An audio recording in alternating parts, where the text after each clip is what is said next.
Hello everyone, कैसे हैं आप सब। आई होप आप सब बहुत अच्छे हैं। और आज हम आपके साथ शुरू करने जा रहे हैं फास्ट ट्रैक कोर्स के बारे में बात करने के लिए। CA inter group 1 advance accounting new syllabus के अंदर ये हमारा फास्ट ट्रैक बैच रिकॉर्ड होने जा रहा है। और इस फास्ट ट्रैक बैच के अंदर हम क्या क्या बातें करेंगे, उससे पहले हम डिटेल में कुछ बातें इस चीज़ के रिगार्डिंग समझ लें कि ये फास्ट ट्रैक होता क्या है।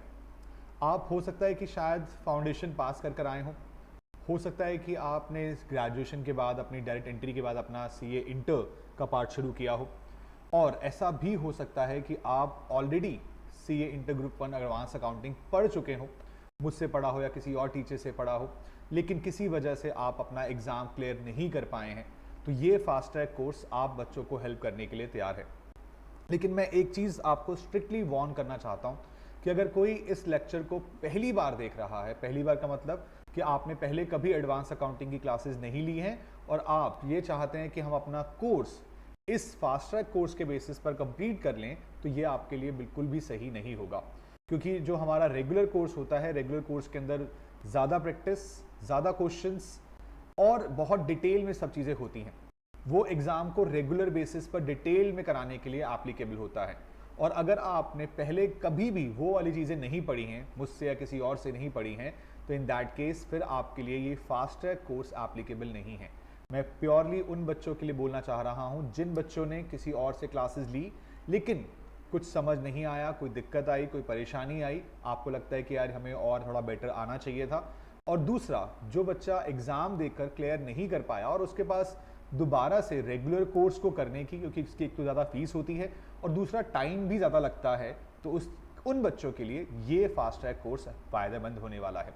इस फास्ट ट्रैक कोर्स में क्या होगा सर, इस फास्ट ट्रैक कोर्स के अंदर आपके जितने भी चैप्टर्स हमारे आईसीआई मॉड्यूल के अकॉर्डिंग हैं वो सारे होंगे, और उसके अलावा आपके पास जितने भी आपके अकाउंटिंग स्टैंडर्ड्स हैं वो भी आपको दिए जाएंगे। तो ये सर कितने लेक्चर में होगा बेटा, देखो मैं मोटा मोटा अगर मैं एवरेज लगा के चलूँ तो आज हम इसकी रिकॉर्डिंग आपके साथ शुरू कर रहे हैं, आपके साथ बात कर रहे हैं, तो मुझे लगता है कि करीबन आपका ये अराउंड 40 लेक्चर्स के आसपास तक जाएगा, 40 to 50 भी जा सकता है, जिसमें 2 घंटे की एवरेज क्लास रहेगी। तो 100-125 घंटे के आसपास का आपका ये सिलेबस होने वाला है, जो कि आपको कॉन्सेप्चुअल डिटेल में देने वाली है। बातें हम करेंगे इसके अंदर, यानी कि आपके सारे के सारे 100% कॉन्सेप्ट किए जाएंगे। मैं यहाँ पर कुछ भी ये मानते हुए कि ये एग्ज़ाम के लिए इंपॉर्टेंट नहीं है, मैं उसे नहीं छोड़ूंगा। मैं यहाँ पर हर एक एक चीज़ को कवर करूँगा आपके साथ, चैप्टर हो चाहे एएस हो, वो आपको प्रॉपर डिटेल में दिए जाएंगे ताकि आप लोगों को दिक्कत ना आए। सर क्वेश्चन प्रैक्टिस कराओगे क्या? बेटा क्वेश्चन ज़रूर प्रैक्टिस कराऊंगा, लेकिन हाँ ऑब्वियस सी बात है उतने क्वेश्चन नहीं प्रैक्टिस करा पाऊंगा जितने मुझे एक्चुअली रेगुलर बैच में कराने होते हैं। हमारे पास ऑलमोस्ट जो बुक है वो 1000 पेजेस का कंटेंट अवेलेबल होता है। सर क्या फास्ट ट्रैक की बुक अलग होगी? नहीं, मैं आपको रेगुलर बैच की ही बुक दूंगा, क्योंकि मैं ये चाहता हूँ कि भाई देखो आप कॉन्सेप्चुअली थोड़ा सा फास्ट ट्रैक पे कर रहे हो। फास्ट ट्रैक का मतलब मेरी स्पीड फास्ट नहीं होगी, मेरे कॉन्सेप्ट प्रॉपर डिटेल में होंगे। हाँ, नंबर ऑफ क्वेश्चन जो प्रैक्टिस करने वाला पार्ट मेरे एंड पे होता था वो थोड़ा सा कम होगा, वो आपके एंड पे बढ़ जाएगा। तो सर हम कैसे करेंगे फिर? मैं इसको आपको बड़ा सिंपल सा तरीका देता हूँ। हम क्या करने वाले हैं, हम आपको पूरे के पूरे कॉन्सेप्ट्स कराने वाले हैं, उनसे जुड़े हुए क्वेश्चन मैं क्लास में कराने वाला हूं। मतलब आप मान के चलिए अगर हमारे पास 100 क्वेश्चन है तो 100 के अंदर से 20 से 30% क्वेश्चन मैं क्लास में कराऊंगा, और कुछ आपको क्वेश्चन बता दूंगा जी ये आपको करने हैं। मतलब अगर आप फास्ट ट्रैक बैच से कर रहे हैं, आप सारे क्वेश्चन नहीं करना चाहते, टाइम कम है, तो इन दैट केस मैं आपको एक क्वेश्चन बताऊंगा कि हर चैप्टर से कौन कौन से क्वेश्चन कंप्लीट करने हैं। ये क्वेश्चन अगर आपने कर लिए तो आपका एग्जाम इजीली एग्जामिनेशन प्लस में जा सकता है। लेकिन ये उन्हीं के लिए बेटर होगा जो इसको पहले पढ़ चुके हैं। अगर आपने पहली बार पढ़ना है तो ये बिल्कुल आपके काम का बिल्कुल भी नहीं है, मैं बता देता हूं आपको, क्योंकि उसमें उस डिटेल में क्वेश्चन प्रैक्टिस नहीं होगी, वो आपको अपने एंड पे करनी है फास्ट ट्रैक के अंदर। तो वहां पर आपके साथ मैं हमेशा डाउट सपोर्ट के लिए अवेलेबल रहूंगा। लेकिन एक क्वेश्चन क्लास में टीचर पूरी डिटेल में करा रहा है, जब हम रेगुलर कोर्स में करते हैं तो वहां पर हम 60% तक खुद करते हैं और उसके बाद 40% का पार्ट होमवर्क में रखते हैं। तो वो वाला पार्ट यहाँ पर डिफरेंस पड़ जाएगा आपको, और कुछ नहीं है। हम जो रेगुलर बैच होता है उसके अंदर हम 80 to 85 90 क्लासेस के बीच में लेते हैं, जहाँ पर वो क्लास 2.5 से 3 घंटे की होती है, तो करीबन वो 250-250 घंटे के बीच में जाकर कोर्स खत्म होता है, और ये 100-125 घंटे में खत्म हो रहा है। मतलब समझ लीजिए ऑलमोस्ट आधा कंटेंट हो गया, आपके कॉन्सेप्ट वाइज नहीं लेकिन प्रैक्टिस वाइज। तो इसीलिए मैं आपको फिर से बता देता हूं कि ये आपके लिए फायदेमंद होगा। लेकिन अगर आपने पहले पढ़ा हुआ है या फिर आप अपना एग्जाम देकर आए और लेकिन एग्जाम क्लियर नहीं हुआ किसी भी रीजन की वजह से, तो ये बड़ा आपके काम का होने वाला है। समझ गए आप मेरी बात को? चलिए अब आपके साथ शुरू करते हैं। वैसे तो मैं जब भी अपना रेगुलर बैच स्टार्ट करता हूँ ना, तो अपने रेगुलर बैच के अंदर हमेशा मेरी एक कोशिश रहती है कि बच्चों के साथ ना बिल्कुल बेसिक से स्टार्ट किया जाए। बेसिक का मतलब क्या सर? बेटा बेसिक का मतलब देखो होता है अकाउंटिंग पार्ट में ना, बच्चा आप चाहे फाउंडेशन लेवल पे है, इंटर लेवल पे है, और काफ़ी बार तो फाइनल लेवल पे भी होता है कि भाई बेसिक जर्नल एंट्रीज नहीं आती। सो जर्नल एंट्रीज नहीं आती, हाँ कई बार मैंने फील किया है ऐसा कि बच्चों ने 11th-12th पे ध्यान नहीं दिया, एग्जाम में मार्क्स आ गए, नो डाउट मार्क्स आ गए, लेकिन कई बार हम कॉन्सेप्चुअली वीक होते हैं। तो अगर आप में से कोई भी ऐसा कोई प्रॉब्लम फेस करता है कि उसे लगता है कि भाई उसका बेसिक अकाउंटिंग पार्ट जो है, जर्नल वाला पार्ट है जो वीक है, तो वो मुझे मेरे नंबर पर व्हाट्सएप करेगा। मैं आपको उसके रिगार्डिंग कुछ वीडियोस प्रोवाइड करूंगा ताकि आपको वो वाली दिक्कतें ना आए।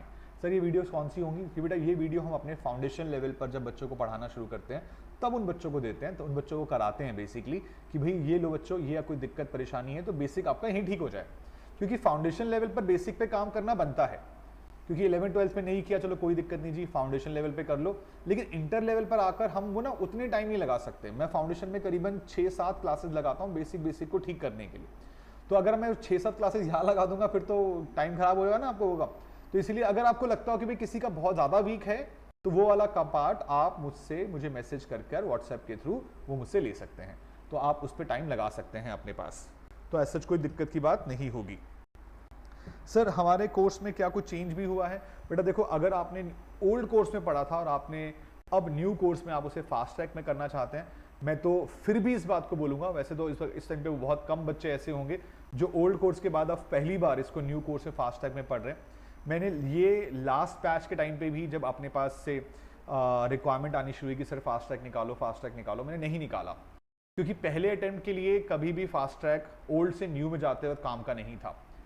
बेचने वालों ने बेचा होगा, ज़रूर बेचा होगा, बट मुझे लगता है कि भाई क्वालिटी तभी मिल सकती है जब आपने अच्छे से पढ़ रखा हो। अगर आप नए नए टॉपिक्स को भी फास्ट ट्रैक में पढ़ोगे ना तो समझ नहीं आएगा, क्योंकि टॉपिक के साथ साथ प्रैक्टिस भी चाहिए, और बिना प्रैक्टिस के एग्जाम में उतरना तो फिर से वही हालात कर रहा पड़ना। तो एग्जाम के लिए बहुत ज़रूरी है कि आप लोगों का बेसिक प्लस आप लोगों के कॉन्सेप्ट्स प्लस आपकी प्रैक्टिस ये अच्छे से होनी चाहिए। अगर इन तीनों में से किसी भी पार्ट पर आप वीक रह गए तो इन दैट केस आप लोगों को दिक्कत आएगी ही आएगी। मैं फिर भी बेसिक को लेकर कुछ बात आपको बताना चाहूँगा। आप सब लोगों ने अपने बचपन में अकाउंटिंग के बेसिक्स पढ़े हुए हैं, और हम कुछ बेसिक्स की बात अगर करें तो 5 ही चीज़ें हमारे पास हुआ करती थी। एसेट्स हैं, एक्सपेंसेस हैं, लायबिलिटी है, इनकम है और कैपिटल है। इनके जो बैलेंसेस हुआ करते थे, ओरिजिनल बैलेंस की अगर मैं बात करूं तो एसेट्स का क्या हुआ करता था? डेबिट। एक्सपेंस का भी क्या था? Debit. Liability credit, income credit, capital credit. Sir ये तो हमें आते हैं। मैंने कहा मुझे पता है आपको आते हैं, लेकिन आप इनको अप्लाई नहीं करते, जिस वजह से दिक्कतें आती हैं। हमारे कोर्स के अंदर काफ़ी बार जर्नल एंट्रीज का रोल आएगा। जिन बच्चों ने पहले पढ़ा हुआ वो जानते हैं, काफ़ी चैप्टर ऐसे हैं, इंटरनल रिकंस्ट्रक्शन है, बायबैक है, अमलगमेशन है, तो वहाँ पर जर्नल एंट्रीज के बिना क्वेश्चन ही नहीं होंगे। और जब जर्नल एंट्री नहीं आती होंगी तो फिर आपको मैं कैसे कॉन्सेप्ट क्लियर करा पाऊंगा? तो इसलिए इन एंट्रीज के ऊपर, बेसिक के ऊपर काम करना ज़रूरी रहेगा। उसके अलावा अगर इन्हीं बैलेंस में आप क्या कर रहे हैं, इंक्रीज कर रहे हैं, तो डेबिट वाला डेबिट ही रहेगा और क्रेडिट वाला क्रेडिट ही रहेगा। और उसके अलावा आपके पास अगर क्या हुआ है, डिक्रीज हुआ है, तो ये चले गए रिवर्स में, यानी कि आपने बैलेंसेस को रिवर्स कर दिया। तो इस पैटर्न पे हमारे पास ये चीज़ें अप्लाई करती हैं। एग्जाम्पल के लिए मैं थोड़ा सिंपल सा एग्जाम्पल बोलता हूँ। आप मशीन परचेज करते हैं कैश, तो मशीन और कैश दोनों ही एसेट हैं। एक एसेट बढ़ रहा है, एक एसेट कम हो रहा है। जो एसेट बढ़ रहा है वो डेबिट और जो कम हो रहा है वो क्रेडिट। तो इस तरह से एंट्री बनानी सीख रखी है आपने, machinery account debit to cash account. तो ऐसे ही डुअल एस्पेक्ट लगाते हुए आप अपनी हर एक एंट्री को सही कर रिकॉर्ड कर सकते हैं। और यही चीज़ हमारे आने वाले चैप्टर्स के अंदर भी होगी। जब मैं आपके साथ पूरा का पूरा कॉन्सेप्चुअल पार्ट डिस्कस करूंगा, तो कॉन्सेप्चुअल पार्ट करते हुए मैं आप लोगों से एंट्री के बारे में डिस्कशन करने के बाद ही एंट्री लिखूंगा। ताकि आप लोग प्रॉपर तरीके से एंट्री को डिटेल में समझ सकें। अगर एंट्री डिटेल में नहीं आई ना तो फिर मज़ा नहीं आएगा पढ़ने का। मतलब इस 30-40 मार्क्स वाला काम तो करना ही नहीं ना, हमें कम से कम 60 प्लस के लिए काम करना है। 60 प्लस आ गए तो हमारा अकाउंट्स एडवांस अकाउंटिंग वाला पेपर कंप्लीट हो जाएगा। आपकी और मेरी एक हेडेक खत्म हो जाएगी, जी भाई इसका ये वाला पार्ट तो खत्म हो गया। तो हमें उसी पर्सपेक्टिव से काम करना है, और आप यही चीज़ बाकी सब्जेक्ट्स में भी लगा के चलेंगे ना, बेसिक्स को लेकर क्लियर रहेंगे तो आपके बाकी सब्जेक्ट्स भी ईजिली क्लियर हो जाएंगे। ठीक है बच्चों, तो हम कोशिश करेंगे इन वाले चीज़ों को फॉलो करते हुए, यूज़ करते हुए आपके साथ आगे बढ़ेंगे। सर हम क्या पूरा कोर्स कंटेंट सारा लिखने वाले हैं? नहीं बेटा, हम सारा नहीं लिख पाएंगे, ऑब्वियस सी बात है, टाइम की शॉर्टेज रहेगी, और टाइम की शॉर्टेज को ठीक रखने के लिए, मैनेज करने के लिए हम आपके पास जितने भी कॉन्सेप्ट्स होंगे मोस्टली बेसिस पर मेरे पास लिखे हुए अवेलेबल होंगे। आपको भी लिखने हैं? जी नहीं, आपको भी नहीं लिखने हैं। मैं आपके सामने उन कॉन्सेप्ट्स का पीडीएफ फॉर्म में वो आपको लिंक प्रोवाइड कराऊंगा, ताकि उस लिंक के थ्रू आप अपने वहाँ से वो पॉइंट्स पीडीएफ डाउनलोड करेंगे, आप वहीं से उनको रीड करेंगे, वहीं से कंप्लीट करेंगे। क्वेश्चंस मैं क्लास में कराऊंगा, जितने मुझे क्वेश्चन कराने हैं क्लास में, ताकि आपका कॉन्सेप्ट बिल्डअप अच्छे से हो जाए। उसके बेसिस पर आपके कॉन्सेप्ट्स आपको क्लास में, क्वेश्चन आपको क्लास में लिखवाए जाएंगे। जितने क्वेश्चन आप क्लास में करेंगे मेरे साथ वो तो हैं ही, उसके अलावा बाकी आप प्रैक्टिस भी करेंगे। मैं आपको अपने पास, इसके अंदर मैंने आपसे कहा कि मैं आपको इस फास्ट ट्रैक कोर्स के साथ में अपने पास से 3 बुक देने वाला हूं। 3 book, yes 3 book, regular course वाली ही 3 बुक दूंगा। फर्स्ट बुक जो हमारी प्रैक्टिकल चैप्टर्स की बुक होगी, सेकंड जो हमारी एएस की बुक होगी, और थर्ड हमारी एमसीक्यू बुक होगी, जो एमसीक्यू क्वेश्चंस एग्जाम के अंदर आते हैं। सर एग्जाम का पैटर्न कैसा होता है उसके बारे में भी डिस्कशन करेंगे आपके साथ में। तो ये 3 चीजें जो बुक्स हैं ये हमारी रेगुलर बैच की बुक्स हैं। तो आप लोगों को जो बुक्स दी जाएंगी वो रेगुलर बैच की ही दी जाएंगी। क्वेश्चन उसी के अंदर से प्रैक्टिस कराए जाएंगे, होमवर्क भी उसी के अंदर से दिया जाएगा। आप लोगों को जो मेरी रेगुलर क्लास के नोट्स दिए जाएंगे वो भी उसी के अकॉर्डिंग एप्लीकेबल होंगे। तो इसका मतलब आप फास्ट ट्रैक बैच में रेगुलर बैच वाले फायदे ले सकते हैं। लेकिन हाँ, बस वो लिखने वाला काम मैं बचाकर आपका टाइम सेव करना चाहूंगा। लेकिन आप लोग, अगर आप लोग भी वो टाइम बचाने लगे तो फिर दिक्कत हो जाएगी। मेरा लिखना इतना इंपॉर्टेंट नहीं होगा जितना इंपॉर्टेंट आपका होगा।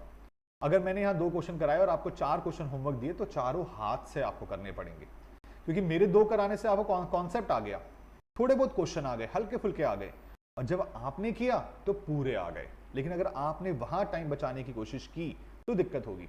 जो जो क्वेश्चन मैं आपको बोलूंगा कि आपको करने हैं और फिर आपने वो नहीं किए तो बेटा फिर इसमें 60 प्लस की उम्मीद मत करना। अगर आप चाहते हैं कि आपका पेपर एग्जाम्प्ट हो जाए तो इसके लिए आपको मेरी हर एक बात को मानना होगा। आने वाले टाइम के अंदर मैं आपके चैप्टर सारे के सारे कवर कराऊंगा, और उसके बाद फिर आपके साथ एरियस वाला पार्ट शुरू होगा। ठीक है बच्चों, तो लीजिए आपके साथ शुरू करते हैं आज बेसिक डिटेल्स की बातें। सर हम क्या क्या स्टार्ट करेंगे बेटा, उससे पहले मैं आपको आपका सिलेबस बता दूं कि हमारे सिलेबस में क्या क्या चीज़ें हैं। ऑल्दो आप सबको पता होगा, लेकिन फिर भी आपको यहाँ पर मेरा फ़र्ज़ बनता है कि मैं आपको सारी बातें बताकर चलूँ। So advance accounting sir 100 marks का पेपर है हमारा, और इस 100 मार्क्स के पेपर के अंदर क्या क्या चीज़ कहाँ कहाँ से आएगी वो सब डिस्कस करेंगे।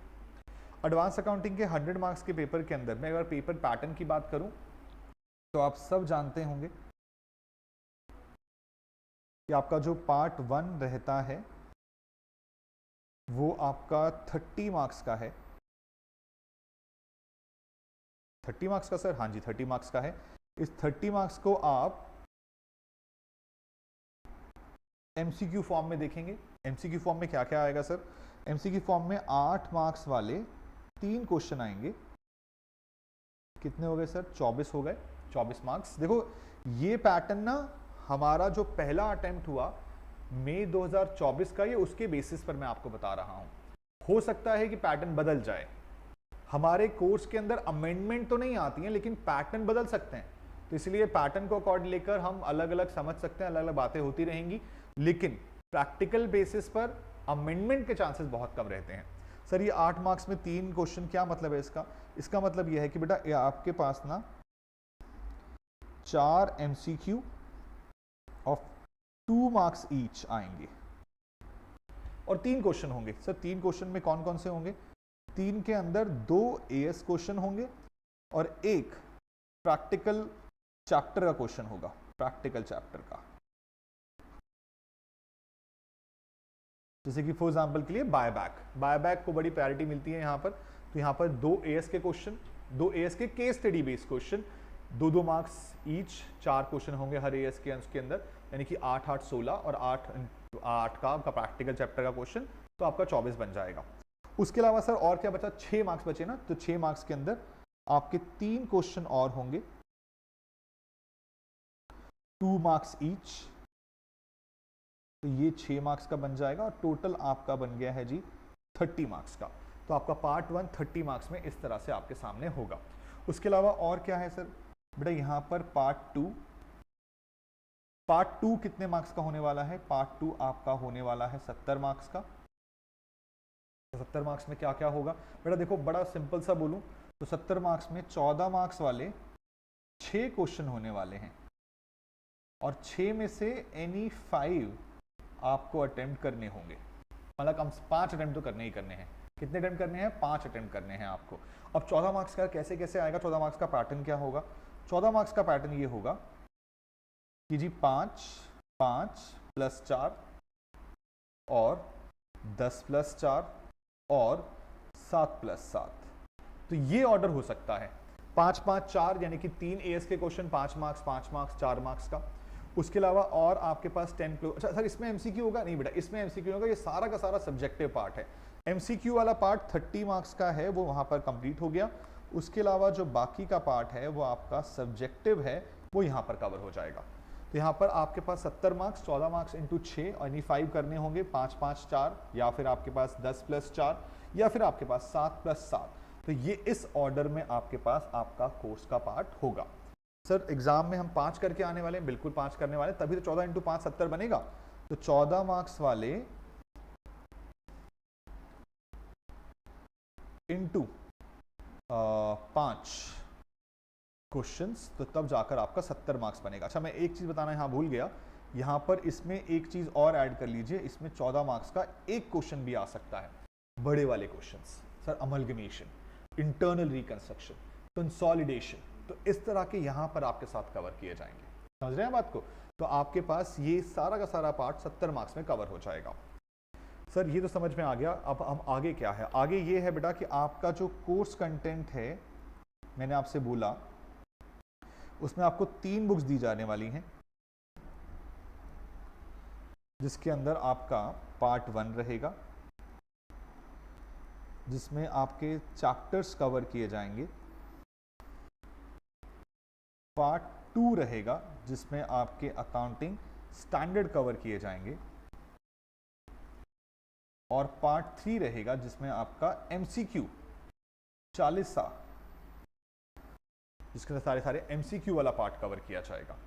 सर पार्ट 1 में क्या क्या होने वाला है, पार्ट 1 में आपके पास मैं उसी ऑर्डर में लिख रहा हूं, देखो चैप्टर अलग है बुक के अंदर,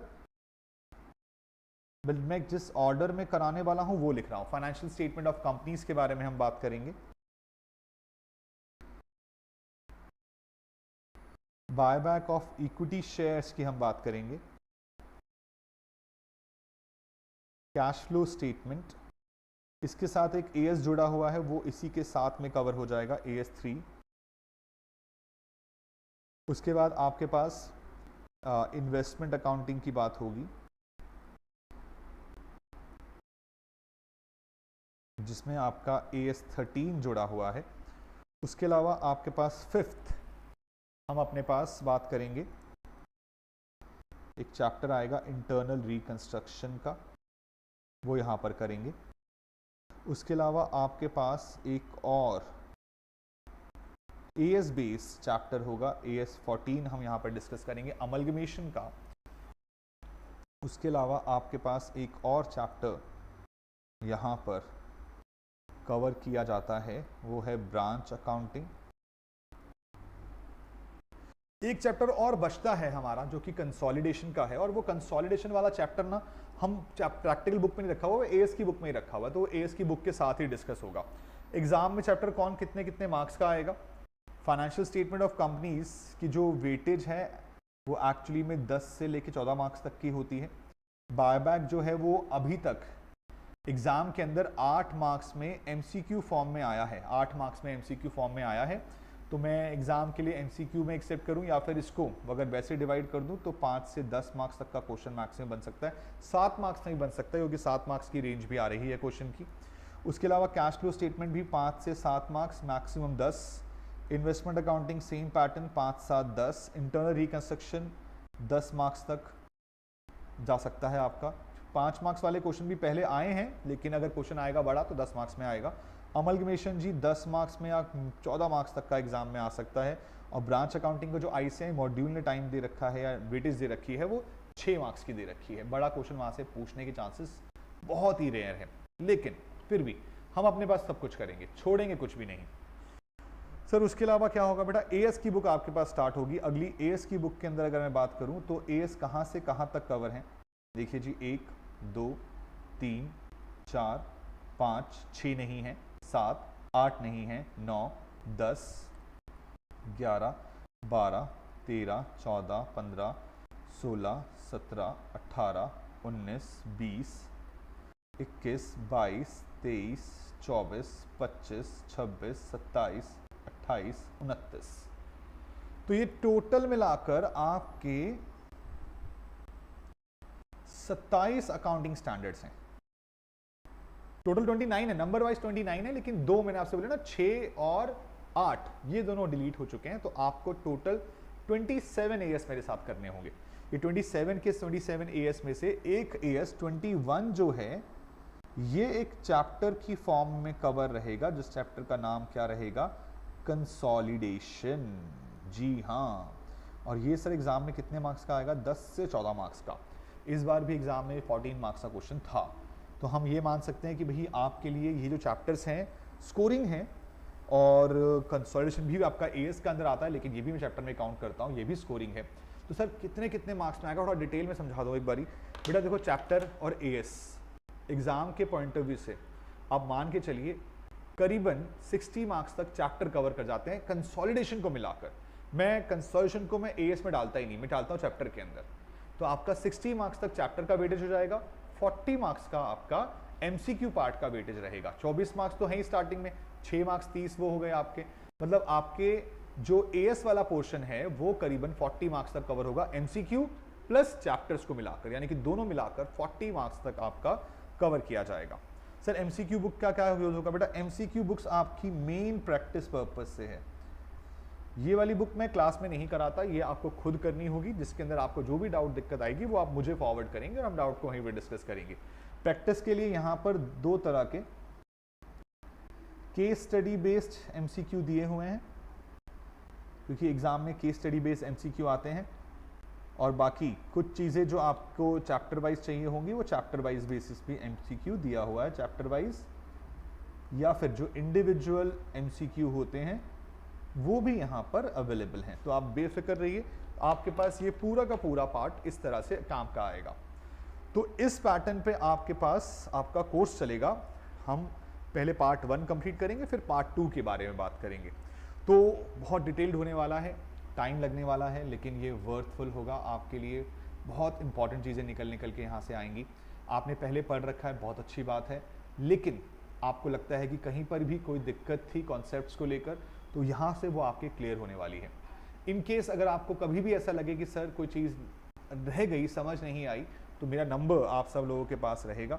उस नंबर पर जाकर आप मुझे व्हाट्सएप डाल सकते हैं, व्हाट्सएप पे डालकर आप मुझसे डाउट वहां से क्लियर हो जाए तो बहुत अच्छी बात है। अगर क्लियर नहीं होता है तो आप मुझसे टाइम लेकर कॉल पर भी बात कर सकते हैं। आप लोगों का एक ग्रुप बनाया जाएगा फास्ट ट्रैक के लिए, जिसके लिए आपको मैसेज डालना होगा 9311282052 पे। इस नंबर पर आप ग्रुप में ऐड होने के लिए मैसेज करेंगे और टीम आपको वेरीफाई करके आपके बच्चे, क्योंकि कई बार वैसे मैसेज बहुत आते हैं, तो इसलिए टीम आपको वेरीफाई करेगी और वेरीफाई करने के बाद आपको ग्रुप में ऐड कर देगी। ग्रुप में आपके जैसे ही फास्ट ट्रैक वाले बच्चे होंगे और उस फास्ट ट्रैक के अंदर आपके जितने भी जिसके जैसे डाउट होंगे वो वहीं से सॉल्व हो जाएंगे। मैं अगर कुछ भी अपडेट डाला करूंगा, कुछ भी मुझे डिटेल रिविजन जो भी डालनी होगी, मैं भी ग्रुप में अपडेट करूंगा। उसके अलावा आप मुझे और कहाँ पर रीच आउट कर सकते हो, वो है हमारा CA जितिन त्यागी अकाउंट्स गुरु के नाम से टेलीग्राम चैनल। तो आप सबको ये टेलीग्राम चैनल तो ज्वाइन करना ही करना है, ताकि दो जगह मैं आपके साथ कोऑर्डिनेट कर पाऊंगा। एक जगह है टेलीग्राम जहां पर सिर्फ मैं बताऊंगा बातें, आप लोग वहाँ पे एक्टिव अपने एंड पे नहीं हो पाएंगे, और दूसरा हो गया हमारा व्हाट्सएप ग्रुप। मैं जितनी भी मोस्टली जो नोटिफिकेशन वगैरह होती हैं, जो भी मुझे अपडेशन देनी है या मुझे कोई रिवीजन कराना है या कोई नोट्स देने हैं, तो मैं टेलीग्राम पर ही अपलोड करता हूँ। और अगर आप लोगों से डाउट डिस्कशन करना है तो वो व्हाट्सएप के थ्रू रहेगा। तो आप, लेकिन मुझे आपका दोनों का सपोर्ट, दोनों का पार्टिसिपेशन दोनों के अंदर चाहिए। मुझे व्हाट्सएप ग्रुप के अंदर भी चाहिए और साथ साथ मुझे आपके टेलीग्राम पे भी चाहिए। जब तक आपका एडवांस अकाउंटिंग का पेपर क्लियर ना हो जाए, तब तक आप इन दोनों में से किसी को भी नहीं छोड़ेंगे। जिस दिन आप पास हो जाए, बेफिक्र होकर छोड़िएगा, एक अच्छा सा फीडबैक देके कि सर हमारा पेपर अच्छा हुआ, क्लियर हो गया, एग्जामिशन आ गई, जैसा भी होगा आप ज़रूर मुझे बताएंगे। तो ये एक पूरा पैटर्न रहेगा जिसके बेसिस पर हम आगे बढ़ने वाले हैं। सर हम चैप्टर पहला जो आप बता रहे थे वो यही क्यों करने वाले हैं? हम बेटा इसलिए ऐसा करने वाले हैं क्योंकि देखिए, कराने को तो मैं इन्वेस्टमेंट और कैश फ्लो भी करा दूँ, दोनों के अंदर मुझे ज़रूरत नहीं पड़ेगी। किस चीज़ की ज़रूरत नहीं पड़ेगी सर? मुझे बैलेंस शीट की ज़रूरत नहीं पड़ेगी। लेकिन मैं चाहता हूं कि जो हमारा स्कोरिंग एरिया है, जिनसे एग्जाम में आने के ज़्यादा चांसेस रहते हैं, हम उसी के साथ शुरुआत करें।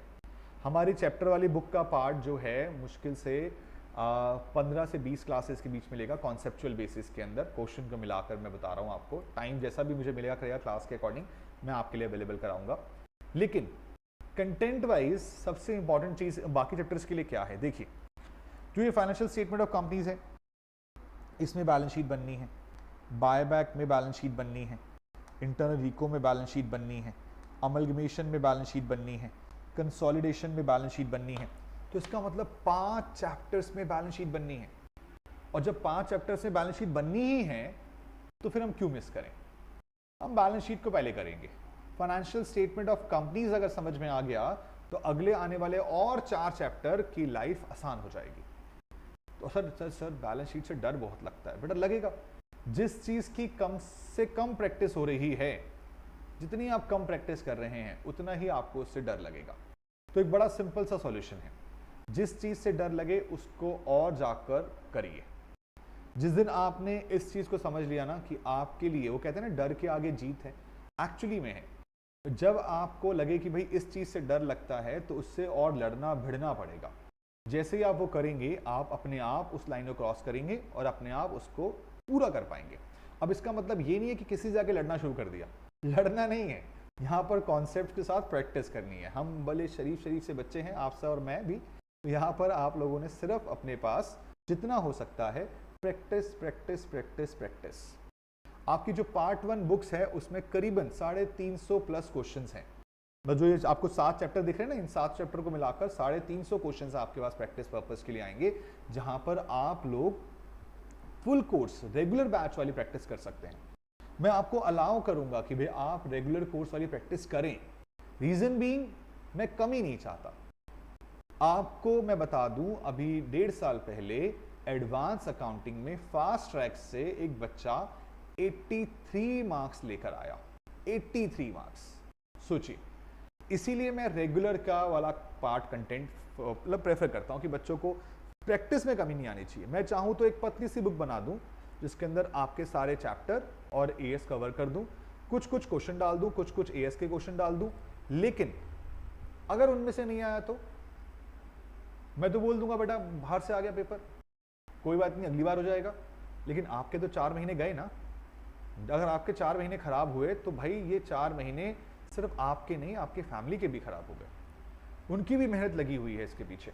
तो मैं इसलिए कभी ये रिस्क नहीं लेना चाहता कि मैं फास्ट ट्रैक के नाम पर सिर्फ आपको 100 क्वेश्चन पकड़ा दूं और कहूं जी बेटा इसमें से कर जाओ, आ जाएगा। इंपॉर्टेंट क्वेश्चन की लिस्ट देना एक अलग चीज होती है, लेकिन क्वेश्चन की कम प्रैक्टिस करना वो बहुत ही खराब चीज होती है। क्वेश्चन की कम प्रैक्टिस करना आपके लिए बहुत ज्यादा रिस्की हो सकता है, अटेम्प्ट खराब हो सकता है, और ऐसे वाले काम हम नहीं करेंगे। ठीक है बच्चों, सो आइए फाइनेंशियल स्टेटमेंट ऑफ कंपनीज के साथ शुरू करेंगे। ये वाला पार्ट अगर आप लोगों ने वीडियो को पॉज करके नोट कर लिया है तो बहुत अच्छी बात है, नहीं किया है तो मैं इस वाले चीज को भी आपको पीडीएफ फॉर्म में अवेलेबल कराऊंगा, ताकि आप लोग पीडीएफ के बेसिस पर अपना काम पूरा कर पाएं। आप इसे नोट कर लेंगे तो बहुत ही बेस्ट हो जाएगा। जितना भी कंटेंट मैं आपको दूंगा पीडीएफ फॉर्म्स के अंदर, वो आपने नोट कर लिया तो समझ लीजिए आपने बहुत बेस्ट तरीके से काम किया है, क्योंकि इन कॉन्सेप्ट्स को लिखना भी एक इंपॉर्टेंट एस्पेक्ट होता है। कॉन्सेप्ट लिखते लिखते भी कई बार अच्छे से रिवाइज हो जाते हैं। कॉन्सेप्ट को पढ़ना और उसके बाद उसको लिखना दोनों बहुत इंपॉर्टेंट एस्पेक्ट हैं। लेकिन अगर आपने अपने एंड पे सिर्फ पढ़ना रखा और लिखना नहीं रखा तो दिक्कतें आती हैं। बाकी मेरी तरफ सजेशन था और मैं चाहूँगा कि आप अपने पहले अटेम्प्ट में क्लियर करें। आप जो मुझसे पढ़ रहा है वो पहले अटेम्प्ट में क्लियर करें, मेरा कहने का मतलब यही है आपके लिए। और आप लोगों ने ये बात मानी तो आपको दिक्कत नहीं आएगी। चलिए, तो अब आपके साथ श्री गणेश करते हैं। आपके साथ में हम शुरुआत करेंगे आपके सबसे पहले चैप्टर के साथ, जो कि हमारे अपने लेटेस्ट बैच से हम निकाल के आपके लाएंगे। ये देखिएगा, चैप्टर 5 है ये बुक के अंदर, जिसमें हम फाइनेंशियल स्टेटमेंट ऑफ कंपनीज के बारे में पढ़ते हैं। बट सबसे पहले जानना जरूरी है कि फाइनेंशियल स्टेटमेंट ऑफ कंपनीज क्या होती हैं, या फिर छोड़ो सिंपल सा बताओ ना, फाइनेंशियल स्टेटमेंट्स ही क्या होते हैं। तो फाइनेंशियल स्टेटमेंट का मतलब हमने ट्रेडिंग, पीएनएल, बैलेंस शीट ये सुना हुआ है, बट ये ना उसके अंदर बनने वाले अकाउंट और स्टेटमेंट हैं। फाइनेंशियल स्टेटमेंट का मीनिंग क्या है, ये काफ़ी बच्चे जवाब नहीं दे पाते। कुछ बच्चों ने थोड़ा ध्यान से पढ़ा होता है, कुछ बातें याद होती हैं तो बता देते हैं, लेकिन मैं आपको यहीं से बता के चलूंगा। आप सबने ना ये वर्ड जो आपके सामने स्क्रीन पर आ रहा है, अकाउंटिंग प्रोसेस, ये ज़रूर सुना होगा। कभी 11th क्लास की थ्योरी पार्ट में कवर हुआ करता था, लेकिन वो थ्योरी पार्ट अब आपके लिए इंपॉर्टेंट बन चुका है और काफ़ी हद तक आपने इसको दोबारा पढ़ भी रखा होगा। तो चलिए चेक करिए। सबसे पहला काम क्या है, आइडेंटिफाई करते थे। किसको आइडेंटिफाई करते थे? फाइनेंशियल ट्रांजैक्शन एंड इवेंट्स को। सबसे पहला एस्पेक्ट, हम हर उस ट्रांजैक्शन को जो कि बुक्स में रिकॉर्ड होनी चाहिए उसको आइडेंटिफाई करेंगे। फाइनेंशियल ट्रांजैक्शन होनी चाहिए, इवेंट होना चाहिए, और दूसरा उसको फिर हम क्या कर सकते हैं, measuring in terms of money. अगर कोई ट्रांजैक्शन है और उसको आपने मेजर कर ही नहीं पाए मनी टर्म्स के अंदर, तो भी वो बुक्स में रिकॉर्ड नहीं हो पाएगी। तो measuring in terms of money भी होना चाहिए। थर्ड, उसके बाद आपने क्या किया, उसे रिकॉर्ड किया। रिकॉर्डिंग कहाँ होती थी? जर्नल में रिकॉर्डिंग होती थी। जर्नल में रिकॉर्डिंग, यस, जो मैंने आपको सबसे पहले अभी रूल्स लिखवाए ना, एसेट एक्सपेंस लायबिलिटी वाले, वही तो थे जो जर्नल में रिकॉर्ड करने में हेल्प करते हैं। ऑल्दो आपने बचपन में और भी रूल्स पढ़े थे, रियल, पर्सनल, नॉमिनल वाले, लेकिन अब हम सिंपल रखेंगे, मॉडर्न रूल्स के अकॉर्डिंग चलेंगे। 5 चीजें हैं, asset, expense, liability, income, capital. इन पांचों के ओरिजिनल बैलेंस, एसेट एक्सपेंस का डेबिट, लायबिलिटी इनकम कैपिटल का क्रेडिट। इंक्रीज करोगे ये यही के यही रहेंगे, डिक्रीज करोगे वापस आ जाएंगे, रिवर्सल में चले जाएंगे। ठीक है जी। उसके बाद जर्नल के बाद हम हमारा अगला पॉइंट, रिकॉर्डिंग का बाद अगला पॉइंट आता है क्लासिफाइंग। क्लासिफाइंग का मतलब क्या होता है सर? क्लासिफाइंग का मतलब लेजर बनाना। जर्नल के बाद अगला स्टेप क्या होता है? लेजर। और उसके बाद फिर आप करते थे समराइजिंग। समराइजिंग से क्या बनाया करते थे? Trial balance. और ट्रायल बैलेंस से बनते थे आपके फाइनेंशियल स्टेटमेंट्स। सर क्या है फाइनेंशियल स्टेटमेंट? आप सस्पेंस क्रिएट कर रहे हो। सस्पेंस क्रिएट नहीं कर रहा बेटा, मैं कोशिश कर रहा हूं कि आप लोग एक बार अपने मन में झांकें, अंदर से वो सोचें और बताएं कि मुझे फाइनेंशियल स्टेटमेंट क्या होती है। आप भले ही मुझे रिकॉर्डेड मोड पे देख रहे हो, लेकिन मैं आपकी आवाज़ सुन सकता हूं। आपके मन में वो आवाज़ें आ रही हैं कि सर फाइनेंशियल स्टेटमेंट होते थे, कुछ याद नहीं आ रहा क्या था, फाइनेंशियल पोजीशन कुछ था, फाइनेंशियल परफॉर्मेंस। हाँ बिल्कुल सही, सही सोच रहे हैं आप। फाइनेंशियल परफॉर्मेंस और फाइनेंशियल पोजीशन, ये 2 चीज़ें हमें जाननी होती हैं अपने फाइनेंशियल स्टेटमेंट से, और इसके लिए हम 2 स्टेटमेंट्स के बेसिस पे बात कर रहे हैं आपके साथ में। एक तो क्या चीज़ सर? Income statement. दूसरी क्या है?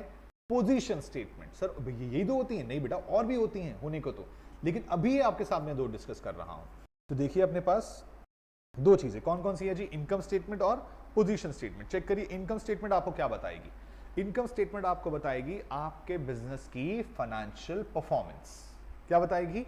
Financial performance. फाइनेंशियल परफॉर्मेंस, हाँ, आपके बिजनेस का प्रॉफिट और लॉस चेक करना। It helps in determine financial performance of business, that is profit और लॉस। और अगर इन केस ऑफ कंपनीज हो तो आप इसके लिए अकाउंट क्या बनाते हो? स्टेटमेंट ऑफ पीएनएल अकाउंट नहीं, तो स्टेटमेंट बनाते हो। और अगर आप नॉन कंपनी हो तो आप कौन कौन से बना लेते थे? Manufacturing account, trading account, profit and loss account. अगर एनपीओ आप लोगों ने पढ़ा है फाउंडेशन में, अगर आपने पढ़ा था, तो वहां पे आप बनाया करते थे इनकम एंड एक्सपेंडिचर अकाउंट। उसके अलावा अगर मैं बात करूं आपके साथ पोजीशन स्टेटमेंट की, पोजीशन स्टेटमेंट का मतलब जो हमें बताए हमारे बिजनेस की financial position. It helps in determine financial position of business, that is asset, liability and capital. Basically आपके बिजनेस की नेट वर्थ। और ये भी वही है इन केस ऑफ कंपनीज और in case of non companies. In case of companies आपका वही इक्विटी एंड लायबिलिटीज और एसेट्स वाला साइड आ जाएगा, और उसके अलावा जो नॉन कंपनीज हैं उसके अंदर आपके वही कैपिटल, लायबिलिटी और एसेट्स आ जाएंगे। लेकिन हम तो सर कंपनीज का पढ़ रहे हैं ना, तो वही वाला डिस्कस करें ना। हाँ बिल्कुल वही वाला डिस्कस करेंगे, financial statement of companies discuss करेंगे। देखिए फाइनेंशियल स्टेटमेंट ऑफ कंपनीज के ऊपर कंपनीज एक्ट अप्लाई करता है। जैसे कि आप सब जानते हैं कंपनीज के लिए कंपनीज एक्ट बनाया गया 2013 and as per companies act 2013 financial statement of company includes, क्या क्या इंक्लूड करता है, बैलेंस शीट है, स्टेटमेंट ऑफ पीएनएल है, कैश फ्लो स्टेटमेंट है, नोट्स टू अकाउंट है, और एक और चीज भी लिखी है statement of changes in equity. और as per section 133 of companies act 2013 division 1 based on AS ये हम पे अप्लाई करते हैं, और इसके बेसिस पर हम अपने पास सेक्शन 133 को रेफरेंस देते हुए शेड्यूल 3 फॉलो करते हैं, जो हमें देता है शेड्यूल्स के साथ साथ उनके फॉर्मेट। क्या फॉर्मेट है sir? Format of balance sheet and format of profit and loss, statement of profit and loss. आप चेक कर सकते हैं, आपके पास division 1 of section 133 of companies act 2013 schedule 3 provide कर रहा है। शेड्यूल 3 के अंदर दो पार्ट हैं, पार्ट 1 पार्ट 2। पार्ट 1 कह रहा है it provides the format of balance sheet, और पार्ट 2 आपके पास यहां पर it provides the format of statement of profit and loss. बताइए यहां तक कोई दिक्कत परेशानी तो नहीं है आप लोगों को? देखिएगा, अगर वैसे तो मैं अपनी तरफ से एक नॉर्मल स्पीड में बात करता हूं, लेकिन अगर आपको शायद मेरी स्पीड ज़्यादा या कम लग रही हो तो आप अकॉर्डिंगली जो स्पीड का ऑप्शन है उसके अकॉर्डिंग आप स्पीड को ज़्यादा कर लीजिएगा। लेकिन मुझे लगता है कि मैं एक नॉर्मल वे में बोलता हूं, तो एज सच मेरी स्पीड को ज़्यादा करने में आपका नुकसान रहेगा। 1.5 तो बिल्कुल मत करिएगा, 1.2 अगर का ऑप्शन आपको मिल जाता है तो काफ़ी है। लेकिन मुझे लगता है कि आप नॉर्मल 1 पे भी देखेंगे तो आप लोगों को अच्छे से डिटेल में समझ में आ जाएगा। हाँ कहीं कहाँ पर कुछ जगहों पर शायद मैं कुछ फॉर्मेट डिस्कस कर रहा हूँ या फिर मैं क्वेश्चन करने के लिए आपको टाइम दे रहा हूँ, तो वहाँ पर आप स्पीड थोड़ी सी बढ़ा लीजिएगा, अदरवाइज नॉर्मल चलता रहेगा। ठीक है जी, करें आगे की बात। आगे की बात आपके साथ शुरू करते हैं, और हमारा पहला पॉइंट जो डिस्कस होने वाला है वो है किस चीज़ का? वो है आपकी बैलेंस शीट का फॉर्मेट। सर ये बैलेंस शीट का फॉर्मेट क्या हमने पढ़ रखा है? बिल्कुल पढ़ रखा है बच्चों, आपने अपनी 12th क्लास में भी पढ़ा था, फाउंडेशन में शायद आपने इग्नोर कर दिया हो, और अगर आपने पहले inter group accounting, group advance accounting पढ़ी है तो वहाँ पर भी आपको पढ़ाया गया होगा। लेकिन कोई दिक्कत नहीं, आपको याद नहीं है कोई टेंशन नहीं, हम याद कराएंगे, हम आपको डिटेल में समझाएंगे और इससे जुड़े हुए हर एक चीज़ के बारे में डिटेल में बताएंगे। तो अगर आप ध्यान से देखें तो आपके पास जो बैलेंस शीट है उसका फॉर्मेट कुछ इस तरह से रहेगा। पहले फॉर्मेट का बेसिक जान लीजिए। सबसे पहले क्या लिखा है? पर्टिकुलर्स। पर्टिकुलर्स के बाद आपके पास है नोट्स, फिर figures of current year and figures of previous year. Basically यहाँ पे figures for current reporting period आता है and figures for previous reporting period आता है। आप करंट ईयर प्रीवियस ईयर के हिसाब से भी बेसिस पे क्वेश्चन कर सकते हैं। और तो जब आप क्वेश्चन एक्चुअली सॉल्व करेंगे तो प्रीवियस ईयर फिगर क्वेश्चन में गिवन ही नहीं होंगी, सिर्फ करंट ईयर फिगर गिवन होंगी, तो वहां पर आप सिर्फ अमाउंट लिखकर छोड़ देते हो, एज सच कोई दिक्कत की बात ही नहीं है। और उसके बाद फिर कहानी शुरू होती है। ये जो बैलेंस शीट है, इस बैलेंस शीट से जुड़े हुए आप देख रहे हैं नोट्स के अंदर, बैलेंस शीट के अंदर हमारे करीबन 26 नोट्स हमने डिस्कस करने हैं। ये 26 नोट्स आपको पूरी बैलेंस शीट डिटेल में बताएंगे। और उसके बाद एक नोट नंबर 27 और चेक करो, देखो नाम क्या लिखा हुआ है, कंटिंजेंट लायबिलिटीज एंड कमिटमेंट्स। तो ये 27 नोट्स हम डिस्कस करेंगे। इनके नोट्स आपको दिए जाएंगे, इनसे जुड़े हुए जो क्वेश्चन मुझे बताने चाहिए वो बता के मैं चलूंगा, और फिर जाकर आपका ये वाला बैलेंस शीट वाला पार्ट कंप्लीट होगा। फिर मैं बैलेंस शीट एक क्वेश्चन कराऊंगा। जब मुझे लगेगा कि हाँ आप बैलेंस शीट एक क्वेश्चन पढ़कर आप थोड़े से सेटिस्फाइड हैं, हम अगले पार्ट पे मूव करेंगे जिसका नाम होगा statement of profit and loss, और फिर हम उसको कंप्लीट करने के बाद उसके क्वेश्चन मिलाकर एक कंप्लीट क्वेश्चन भी करेंगे जहां पर बैलेंस शीट और प्रॉफिट लॉस दोनों आ जाएंगे कंबाइंड बेसिस पर। तो इस तरह से कर हम जाकर अपना चैप्टर ये वाला कंप्लीट करेंगे। मैं आपको कुछ क्वेश्चन ऐसे बताऊंगा कि भाई ये वाले क्वेश्चन आपने जरूर करने हैं। ऑल्दो पूरी बुक आपके पास है, आपके पास रेगुलर बैच की बुक है, आपके पास स्टडी मटेरियल है, आप चाहें तो हर एक क्वेश्चन कर सकते हैं। अगर आपके पास टाइम अवेलेबल है तो मेरी तरफ से पूरी सपोर्ट रहेगी आपको कि आप एक क्वेश्चन कर लीजिए। बट अगर आपके पास वो टाइम की कमी है, आपने बहुत लेट डिसाइड किया कि फास्ट ट्रैक से पढ़ना है, टाइम बहुत कम बचा है, तो जो क्वेश्चन मैं हर चैप्टर के एंड में आपको बोलूंगा कि मस्ट डू क्वेश्चंस हैं, तो वो आपको जरूर करने हैं। अगर आपने वो कर लिए तो समझ लीजिए आपका चैप्टर परफेक्ट होगा और आपको एग्जाम में बिल्कुल भी दिक्कत नहीं आएगी। ठीक है बच्चों, तो आ जाइए एक बार शुरुआत से हेड्स वगैरह का डिस्कशन करना शुरू करते हैं। मैंने आपको बोला 26 हेड्स हैं, तो 26 के 26 एक साथ करेंगे, ऑलमोस्ट हम करते हुए चलेंगे साथ साथ। मुझे पूरी बैलेंस शीट खत्म करानी है, बैलेंस शीट पूरी खत्म हो जाएगी, उसके बाद फिर आपके साथ क्वेश्चन की बातें शुरू होंगी। लेकिन सर आता क्या क्या था, कुछ याद दिला दो। लो बेटा, आपको सब कुछ याद है ऑलरेडी, बस आपको अप्लाई करना है, लिखना है और क्वेश्चन के अकॉर्डिंग काम करना है। सर क्वेश्चन में भी सारे के सारे 27 के 27 नोट्स बनेंगे? नहीं, एग्जाम के अंदर मैक्स टू मैक्स, आज तक भी ना मैंने भी रेगुलर बैचेस के अंदर भी 10 या 11 नोट्स से ऊपर नहीं बनाए। बस सर फिर तो कोई दिक्कत की बात ही नहीं, फिर तो हो जाएगा। मैंने पहले ही बोला आसान इतना है, आप लोग बैच खत्म होते होते खुद डिसाइड करोगे सर पहले ही पढ़ लेते अच्छा रहता। सर को फ्री में पैसे दे दिए हमने, लेकिन कोई दिक्कत नहीं, आप लोग बेफिक्र रहिए, ये जो 11 नोट्स भी होंगे जो हमें काम में लाने हैं वो भी आपको अच्छे से आ जाएंगे। तो आप बेफिक्र रहिए, बस मेरी बातों को मानते रहिएगा।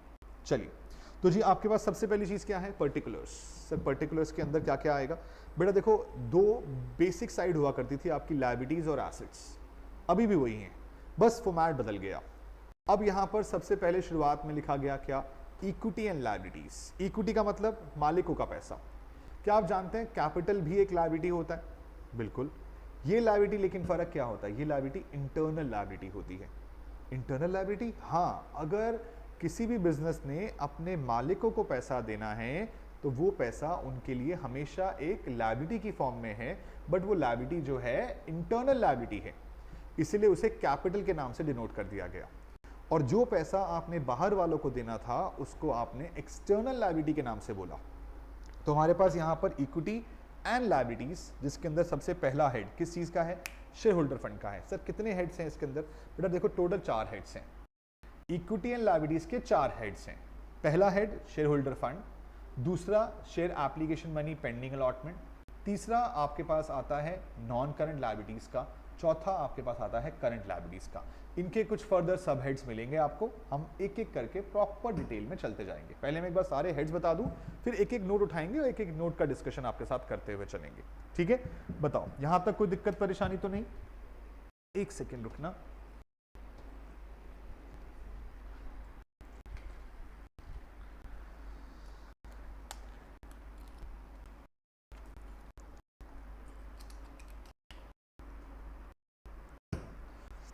टॉफ़ी नहीं खा रहा हूँ, टॉफ़ी नहीं है ये एक गले का आराम देने की बस दवाई है छोटी सी, क्योंकि जनरली पूरे दिन में इतनी क्लासेस हो जाती हैं कि भाई ये जो क्लासेस पे रिकॉर्डिंग होती है ना, और खासकर इन रिकॉर्डिंग्स के अंदर क्या होता है ना, हमें ना ब्रेक नहीं मिलता, हम एक कॉन्टिन्यूस फॉर्म में बोलते रहते हैं।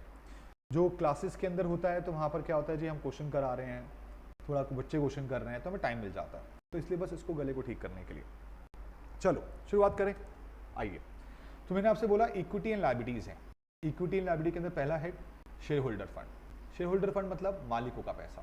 मालिकों का पैसा 3 फॉर्म में पड़ा है। 3 फॉर्म कौन सी हैं? Share capital, reserve and surplus, money receive against share warrants.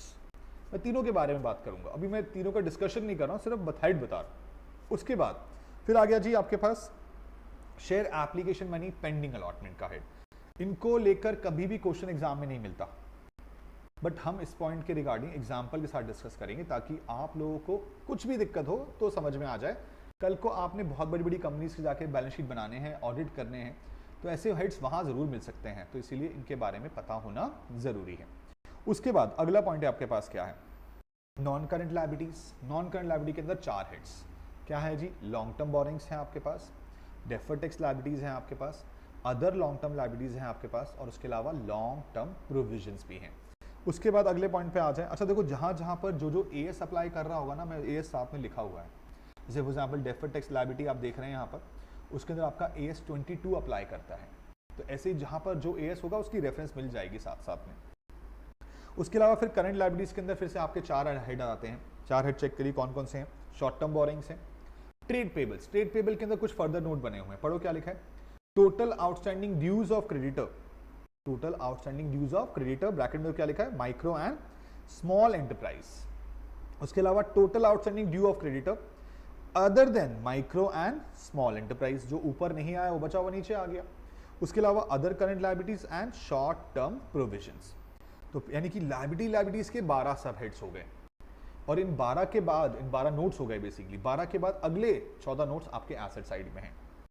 आइए एसेट साइड में देखिए क्या क्या लिखा हुआ है। सबसे पहले नॉन करंट एसेट्स, जिसके अंदर पहला पॉइंट किसका आ गया, PPE, property plant and equipment, AS10, आप सबने सुना होगा ना, फाउंडेशन में पढ़ा होगा, कहीं ना कहीं सुन लिया होगा, AS10 property plant and equipment. उसके अलावा बी पॉइंट में इंटैंजिबल एसेट, AS26 लग गया। Capital work in progress, intangible asset under development. B point में non current investment, deferred tax assets, other long term loans and advances, other non current assets, ये सारे के सारे आपके non current assets के head में आते हैं। और करंट एसेट्स में कितने आते हैं, 6 कौन कौन से हैं, करंट इन्वेस्टमेंट्स हैं आपके पास, इन्वेंट्रीज है AS2 के अंदर, करंट इन्वेस्टमेंट AS13 में आ जाएगा। उसके अलावा ट्रेड रिसीवेबल्स हैं, कैश एंड कैश इक्विवेलेंट्स हैं, short term loans and advances हैं, और अदर करंट एसेट्स हैं। ये 6 के 6 यहां पे कवर हो गए। टोटल मिलाकर देखो नोट कितने बन गए, 26। और एक नीचे छोटा सा फुट नोट में बैठा है, बैलेंस शीट के बाहर निकल के बैठा है, क्या बैठा है, contingent liabilities and commitments. Sir ये एग्जाम में आएगा, बिल्कुल आता है। आपके ये जो नया कोर्स आ चुका है CA इंटरमीडिएट का, जिसमें अब हर 3-3, 4-4 महीने के बाद एग्जाम हो रहे हैं आपके, इससे पहले जो पुराना इंटरमीडिएट था वहाँ पर भी एग्जाम के अंदर 10 मार्क्स, 15 मार्क्स, 20 मार्क्स तक का भी कंपनी फाइनेंशियल स्टेटमेंट का चैप्टर एग्जाम में पूछा गया है। सर 20 मार्क्स तक, हाँ जी बिल्कुल 20 मार्क्स तक। ऑल्दो वो पुराना वाला पार्ट अब मुझे यहाँ पर दिखाने की जरूरत नहीं है, लेकिन मैक्सिमम वेटेज तो बताने की जरूरत है ना। 20-20 मार्क्स में क्वेश्चन आया, एक क्वेश्चन। ऑल्दो उस टाइम पे छोटे छोटे टॉपिक भी हुआ करते थे। एक टॉपिक हुआ करता था मैनेजरियल रेम्यूनरेशन का, 5 मार्क्स में आता था, यानी कि वो दोनों चैप्टर, यानी कि फाइनेंशियल स्टेटमेंट भी आया, मैनेजरियल रेम्यूनरेशन भी आया, टोटल मिलाकर एग्जाम में पूछा 25 मार्क्स के अंदर। तो सोचो एक ही चैप्टर 25 मार्क्स में आया करता था। तो कभी, और ऐसा जरूरी नहीं है कि हर बार आएगा, ये भी जरूरी नहीं है, अगली बार शायद ना भी आए, लेकिन इसकी वेटेज कहाँ तक जा चुकी है हमें उसके आइडिया रखते हुए। सर इसका क्वेश्चन अगर अब एग्जाम में आएगा तो कितने का आएगा, आप सोचो कितने का आएगा। हाईएस्ट मार्क्स क्वेश्चन कितने का था, 14 का। तो इसके अंदर से अगर क्वेश्चन बना तो 14 मार्क्स तक का क्वेश्चन बन सकता है। और मैं आपके साथ जैसे जैसे हम आगे बढ़ेंगे, हम एग्जाम क्वेश्चंस जो अब तक हो चुके होंगे उनका भी डिस्कशन करते हुए आगे चलेंगे। तो आप बेफिक्र रहिए, आपके पास प्रॉपर तरीके से डिटेल डिस्कशन किया जाएगा। चलिए, तो सबसे पहले किसके बारे में बात करने वाले हो, हम शेयर कैपिटल के बारे में बात करने वाले हैं। Share capital, yes, share capital तो सर हमने 12th क्लास में पढ़ा था, चैप्टर था एक हमारा, फाउंडेशन में भी पढ़ा था, वही चैप्टर है। उसी चैप्टर के बैलेंस शीट के एक्सट्रैक्ट्स भी बनाया करते थे आप। याद करो कौन कौन से कैपिटल हुआ करते थे। सबसे पहले sir authorise capital, authorise capital के और 2 नाम याद करो, क्या क्या नाम हुआ करते थे। सर रजिस्टर्ड कैपिटल, बिल्कुल सही। नॉमिनल कैपिटल, ये वो कैपिटल हुआ करता था जो जाकर आप MOA के अंदर ROC के पास जाकर लिखवा के आया करते थे। ऑथराइज यानी कि ये वो मैक्सिमम कैपिटल था जो कंपनी पब्लिक से रेस कर सकती है। कंपनी पब्लिक से क्या कर सकती है, रेस कर सकती है। तो ये वाला पार्ट शेयर कैपिटल में आया करता था, ऑथराइज कैपिटल। ऑथराइज के बाद अगला क्या था, इश्यूड कैपिटल। जो कैपिटल देखो, जो ऑथराइज करा लिया वो मैक्सिमम है, बट इसमें से आपने कितना ऑफर कर दिया पब्लिक को, वो इश्यूड कैपिटल है। और उसमें से पब्लिक ने कितना ले लिया, वो सब्सक्राइब्ड कैपिटल है। तो ऑथराइज्ड, इश्यूड, सब्सक्राइब्ड। जो आपने रजिस्टर्ड कराया ऑथराइज कैपिटल बोला गया, फिर आपने पब्लिक को ऑफर किया तो इश्यूड बोला गया, पब्लिक ने जो लिया उसे क्या बोला गया, सब्सक्राइब। और सब्सक्राइब के अंदर ही 2 पॉइंट बनाए गए, मेरी बात को बहुत ध्यान सुनना। Subscribed and fully paid, subscribe but not fully paid. फिर से बोलता हूं, subscribed and fully paid, subscribe but not fully paid. Sir ये कैसे पता चलेगा कौन सा फुली पेड कौन सा नॉट फुली पेड। मैं बोलता हूं ना आपको, ध्यान से मेरी बात को सुनना।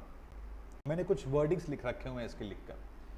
अगर आपने याद होगा आप लोगों को 1 से 10 रुपए का हुआ करता था, application, allotment, first call, second call, final call, इसको मांगने के तरीके हुआ करते थे। अगर सारा पैसा एक ही बारी में मिल जाए, फर्स्ट टाइम पर ही, एप्लीकेशन के वक्त ही, तो इसे बोलते थे लमसम पेमेंट। और अगर पैसा एक साथ नहीं, आप इंस्टॉलमेंट में मंगा रहे हैं, application, allotment, first call, second call, final call, तो इन दैट केस ये पैसा इंस्टॉलमेंट की फॉर्म में कंसीडर किया जाएगा। तो अगर आपने पूरा पैसा मांगा मतलब 10 का 10 रुपए, पूरा का पूरा फेस वैल्यू मांग लिया है और सामने वाले ने पूरा पैसा दे भी दिया है, तो ये बोला जाएगा पूरा पैसा मांगा, पूरा पैसा मिला। अगर ये दोनों बातें आपके उस शेयर पर लग गई हैं तो ये आ जाएगा सब्सक्राइब्ड एंड फुली पेड में, सब्सक्राइब्ड एंड फुली पेड में। इसके अलावा कोई भी केस बचा, या तो आपने पूरा मांगा नहीं या फिर पूरा मिला नहीं, पूरा मांगा नहीं या पूरा मिला नहीं, इन दैट केस आपका शेयर बन जाएगा subscribe but not fully paid का हिस्सा। सर एग्जांपल दो ना, सुनो बात ध्यान सुनो। एक 10 रुपए का शेयर आपने 8 मांगे 8 मिल गए, 10 रुपए का शेयर 8 मांगे 8 मिल गए, क्या ये फुली पेड अप में आएगा? क्या ये सब्सक्राइब एंड फुली पेड में आएगा? बताइए, क्या ये सब्सक्राइब एंड फुली पेड में आएगा? The answer is no. 10 में से 8 मांगे ना, तो पूरा कहां मांगा? पूरा मांगा, पूरा मिला, तो आएगा सब्सक्राइब एंड फुली पेड में। 10 में से 8 ही मांगा तो पूरा मांगा ही नहीं, तो नहीं आएगा। अच्छा सर, अगर 10 पूरा मांगा होता तो बेटा 10 पूरा मांगा और अगर 8 मिला तो भी नहीं आएगा। 10 मांगा 10 मिला, ये आएगा फुली पेड अप के अंदर, सब्सक्राइब्ड एंड फुली पेड के अंदर। उसके अलावा कोई भी केस है, पूरा ना मांगा हो चाहे पूरा ना मिला हो, subscribe but not fully paid में आएगा। सर एक बात और इंपॉर्टेंट आता जा रही है, कई बार हम शेयर्स ना एसेट परचेज के बदले में इशू कर देते हैं, कई बार हम राइट शेयर इशू कर देते हैं, कई बार हम बोनस शेयर इशू कर देते हैं, कई बार हम नॉन कैश कंसिडरेशन में इशू कर देते हैं। तो वो कहाँ जाएंगे बेटा? सर बात सुनो ध्यान से, वो जाएंगे आपके सब्सक्राइब्ड एंड फुली पेड में। अच्छा, मतलब सर जो शेयर आपने फ्री में भी इशू कर दिए, कम में भी इशू कर दिए, डिस्काउंट पे भी इशू कर दिए, वो सब इसमें कवर हो जाएंगे। हाँ, मतलब कि आपको non cash, bonus, right issue, but हाँ आपको बतानी पड़ेगी ये बात कि आपने जो शेयर इशू किए हैं वो नॉन कैश में किए हैं, बोनस के लिए किए हैं, ऐसे बताना पड़ेगा। आओ चलो देखते हैं एक बारी। ये देखिए, सबसे पहले देखिए आपका जो फॉर्मेट बनेगा उस फॉर्मेट में क्या क्या आएगा। ऑथोराइज कैपिटल चेक करो, आप बताएंगे ये जो एक्स बना हुआ है ये आपके नंबर ऑफ शेयर्स के लिए बनाया गया है, इक्विटी का है या प्रेफरेंस का है वो बताना पड़ेगा, शेयर 10 रुपए का है या 100 रुपए का है ये बताना पड़ेगा। यानी कि आपको पूरी प्रॉपर डिटेल देके चलनी पड़ेगी, अमाउंट के अंदर लिखना पड़ेगा। फिर उसके बाद इशूड कैपिटल चेक करिए, वैसे नंबर ऑफ इक्विटी शेयर हैं, प्रेफरेंस शेयर हैं, 100 रुपीज़ का है, 10 रुपीज़ का है। और उसके बाद आ गए आपके पास बड़ी subscribe capital, subscribe and fully paid आप देख पा रहे हैं। और देखो उसके आगे लिखा भी एक एरो जा रहा है, क्या लिखा है? पूरा पैसा मांगा, पूरा पैसा मिला। रेड पेन से क्या लिखा है? Number of share, equity oblique preference, 10 रुपए या फिर 100 रुपए। और देखो ब्लैक लाइन से क्या लिखा है? Out of above dash equity share या फिर जो क्रॉस है issued for non cash consideration. तो अगर आपने बोनस शेयर दे दिए होंगे, अगर आपने मशीनरी परचेज के बदले में शेयर दे दिए होंगे तो पैसे नहीं मिले होंगे ना आपको, और अगर पैसे नहीं मिले होंगे तो ये बात शेयर होल्डर को कैसे पता चलेगी? बतानी पड़ेगी। ये पॉइंट क्वेश्चन एग्जाम में आता है कि जो जितने भी नॉन कैश में शेयर इशू हो रहे हैं उनकी डिटेल लिखी होनी चाहिए। तो यहाँ पर आपके पास डिटेल मेंशन कर दी गई है और उस डिटेल के अकॉर्डिंग बता दिया गया है कि जी ये वाले शेयर ऐसे हैं जो कि नॉन कैश में इशू हुए हैं। लेकिन ध्यान रखना, फुली पेड अप है, फुली पेड अप। आपने पूरा पैसा मांगा, पूरा पैसा मिला तो ऊपर आ रहा है, और नॉन कैश आ रहा है, बोनस आ रहा है, वो यहाँ पर आ रहा है। उसके अलावा फिर आ गया B point, subscribe but not fully paid. जो ऊपर चला गया उसके अलावा जो बच गया वो नीचे आ जाएगा। और बताने का तरीका क्या होगा हमारा, चेक करना। Number of share, equity preference of ₹10 या 100 ईच। कितना कॉल्ड अप किया? 10 रुपए का शेयर था, 8 कॉल्ड अप कर लिया। जितना मांगा वो बता रहे हैं आप। 10 रुपए का शेयर पूरा मांगा तो 10 कॉल्ड अप लिखने की जरूरत नहीं है। 10 रुपए का शेयर 8 मांगा तो बताना होगा ये 10 रुपए का शेयर है, कॉमा 8 कॉल्ड अप भी है। 10 रुपए का शेयर है, 8 कॉल्ड अप है, तो आपने बता दिया कि 10,8 कॉल्ड अप, तो आपने इंफॉर्मेशन दे दी पूरी की पूरी। उसके अलावा माइनस क्या कर रहे हैं आप उसमें से? Calls in arrears. Calls in arrears, देखो कॉल्स इन एरियर्स का मतलब क्या, आपने मांगा नहीं या मांगा पर मिला नहीं, सोच लो। कॉल्स इन एरियर्स का मतलब क्या, आपने मांगा नहीं या फिर आपने मांगा पर मिला नहीं। सर ऑब्वियस ही बात है, मांगा पर मिला नहीं, बिल्कुल सही। और मांगा पर मिला नहीं तो सब्सक्राइब एंड फुली पेड में तो आ नहीं पाएगा, तो नीचे आएगा। Subscribe but not fully paid में नंबर ऑफ शेयर बताकर उसका अमाउंट लिखकर माइनस कर देते हो कॉल्स इन एरियर्स। और लास्ट का पॉइंट बचा, क्या बचा देखो, अगर आपने कोई भी शेयर फॉरफीट किए थे, याद है आपको शेयर फॉरफीचर, 12th में पढ़ा, फाउंडेशन में पढ़ा, आप किसी के भी share non payment of call money की वजह से या किसी भी पेमेंट नॉन पेमेंट की वजह से आप उसके शेयर्स को फॉरफीट कर लिया करते थे। अगर आपने शेयर्स को फॉरफीट करा तो शायद आपने रीइशू भी कर दिया हो। अगर आपने रीइशू कर दिया है तो इसका मतलब वो फिर से शेयर कैपिटल बन चुके हैं। लेकिन अगर वो शेयर कैपिटल नहीं बने हैं तो इसका मतलब शेयर फॉरफीचर का बैलेंस पड़ा होगा। और जब शेयर फॉरफीचर का बैलेंस पड़ा होगा तो उसको मल्टीप्लाई करना होगा जितना भी अमाउंट फॉरफीटेड पर शेयर था, अमाउंट फॉरफीटेड पर शेयर था। तो शेयर फॉरफीटेड कौन से वाले आएंगे, जो आपने फॉरफीट किए और रीइशू नहीं किए। जो आपने फॉरफीट किए और रीइशू नहीं किए वो यहां आ जाएंगे, इनटू अमाउंट फॉरफीटेड पर शेयर, इनटू अमाउंट फॉरफीटेड पर शेयर, इनका मल्टीप्लीकेशन ये अमाउंट मिलकर आपका यहां आ जाएगा। और आप देख रहे हैं एक ब्रैकेट बना हुआ है, subscribe and fully paid up से लेकर नीचे तक जो ब्रैकेट आ रहा है, ये टोटल आपका बैलेंस शीट में जाएगा, main face of the balance sheet के अंदर। तो ये है वो टोटल जो आपको दिखाना है। बताइए यहां तक कोई भी दिक्कत, कोई भी परेशानी किसी को है तो बताइए। सर हम अभी से को रिकॉर्डेड फॉर्म में देख रहे हैं, हम कैसे बताएं? बेटा व्हाट्सएप आपके सामने है, व्हाट्सएप पे जाइए, नंबर आपको दिया है मैंने, डाउट नंबर, उस पर मैसेज कीजिए। मैं मोस्ट प्रोबेबली अवेलेबल रहता हूँ आपके लिए डाउट के लिए शाम को 8 बजे के बाद से। आप मुझे कभी भी मैसेज डाल सकते हैं। मैसेज डालने के बाद अगर मेरा डाउट का reply with in a day नहीं आया है तो फिर मैं एक दिन का टाइम मैं मानता हूँ। मैं आप कहो कि मैं सर 15 मिनट में रिप्लाई कर दूँ, पॉसिबल नहीं हो पाएगा। हाँ, आप 8 सवा 8 बजे मैसेज डाल रहे होगे तो मैं उस वक्त पे ऑनलाइन मिलूंगा आप लोगों को, मैं आपके डाउट के रिप्लाई कर पाऊंगा। अदरवाइज मैं हमेशा मॉर्निंग में या फिर जो मेरा आफ्टरनून टाइमिंग है, जब भी मुझे टाइम मिलता है मैं फ़ोन पे आकर उसको डाउट रिप्लाई करता हूँ, जितनी भी मेरी पेंडेंसी होती है। सर कई बार तो डाउट सर 2-3 दिन पे रिप्लाई नहीं आता। बेटा कभी कभार ऐसा होता है कि ना बहुत सारे डाउट आते हैं और हम जो अपने अवेलेबल टाइम में डाउट का रिप्लाई कर रहे होते हैं ना, तो वो कई बार आपका डाउट बहुत नीचे चला जाता है। तो अगर आपको लगे कि भाई आपके डाउट के रिप्लाई को 5-6 घंटे हो चुके हैं, दिन की बात नहीं कर रहा, 5-6 घंटे हो चुके हैं और मैंने देखा भी नहीं है या फिर मैंने रिप्लाई नहीं किया है आपको अभी तक, तो आप एक क्वेश्चन मार्क डालकर दोबारा डाल दीजिए। उससे क्या होगा, आपका जो छुपा हुआ डाउट था ना, नीचे चला गया था जो, वो ऊपर टॉप पे आ जाएगा। टॉप पे आ जाएगा तो मेरी आंखों के सामने आ जाएगा, मैं फटाफट रिप्लाई कर पाऊंगा। और वो मेरे लिए बड़ी क्यूरियोसिटी बन जाती है, जी किसी ने क्वेश्चन मार्क भेजा, इसका मतलब वो पेंडेंसी में था। बट ऐसा नहीं है कि आप हर 5-5 मिनट बाद क्वेश्चन मार्क डाल रहे हैं, ऐसा मत करना। मैं विद इन अ डे आराम से रिप्लाई कर देता हूँ, ठीक है।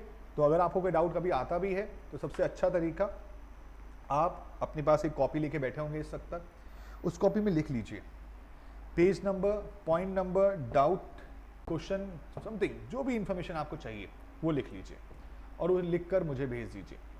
अगर आप ऐसे करके चलेंगे तो आपको डाउट को लेकर कभी दिक्कत नहीं आएगी। मेरे डाउट की तरफ मेरी तरफ से आपको पूरा सपोर्ट मिलेगा, लेकिन आपको थोड़ा सा एक दिन का सब्र तो करना पड़ेगा मेरे साथ में, क्योंकि मैं अभी सुबह 8 बजे से लेकर शाम के 8 बजे तक क्लासेस में रहता हूँ।